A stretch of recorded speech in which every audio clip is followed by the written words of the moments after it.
Shalom Aleichem Mishpacha, praise Yahuwah. It's time for the first reading of the Yom. I'm in Melakim 1, or 1 Kings, chapter 16, verse 15. In the 27th year of Asa, sovereign of Yehuda, Zimri reigned 7 days in Tirzah, and the people were encamped against Gibbethon, which belonged to the Pelishites. And the people encamped heard and said, Zimri has conspired, and also smote the sovereign. So all Yasharal appointed Omri, the commander of the army, to reign over Yasharal that day in the camp. And Omri went up, and all Yasharal with him, from Gibbethon, and they besieged Tirzah.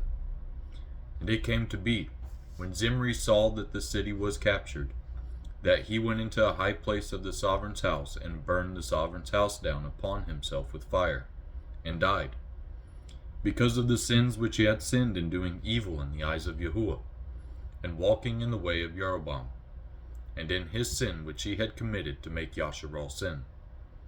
And the rest of the acts of Zimri, and the conspiracy he made, are they not written in the book of the annals of the sovereigns of Yasharal? Then the people of Yasharal were divided into 2 parts. Half of the people followed Tibni, son of Ginath, to make him reign, and half followed Omri. But the people who followed Omri were stronger than the people who followed Tibni, son of Ginath, and Tibni died, and Omri reigned. In the 31st year of Asa, sovereign of Yehuda, Omri became sovereign over Yasharal, and reigned 12 years. He reigned 6 years in Tirzah. And he bought the hill of Shomeron from Shemer for 2 kikars of silver, and built on the hill, and called the name of the city which he built Shomeron, after the name of Shemer, owner of the hill.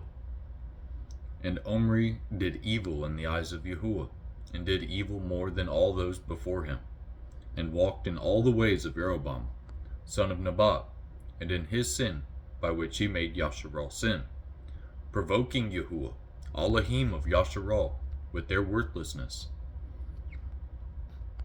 And the rest of the acts of Omri which he did, and the might that he attained, are they not written in the book of the annals of the sovereigns of Yasharal? So Omri slept with his fathers, and was buried in Shomeron, and Ahab, his son, reigned in his place. In the 38th year of Asa, sovereign of Yehuda, Ahab, son of Omri, became sovereign over Yasharal. And Ahab, son of Omri, reigned over Yasharal and Shomeron 22 years. And Ahab, son of Omri, did evil in the eyes of Yahuwah, more than all those before him. And it came to be, as though it had been a light matter for him to walk in the sins of Jeroboam, son of Nebat, that he took his wife Isabel, the daughter of Ethbal, sovereign of the Sidonians, and he went and served Baal, and bowed himself to it, and raised up an altar for Baal in the house of Baal, which he had built in Shomeron. And Ahab made Asherah, and Ahab did more to provoke Yahuwah, Elohim of Yasharal, than all the sovereigns of Yasharal before him. In his days, Hiel of Beth Hiel built Jericho. He laid its foundation at the cost of Abiram, his firstborn, and at the cost of his youngest son, Segub, he put up its gates, according to the word of Yahuwah, which he had spoken through Yehoshua, son of Nun. Alright, praise Yahuwah. I'll pick up right there in just a little bit, but until then, and as always, Barak Hashem Yahuwah, Shalom, and Alleluia.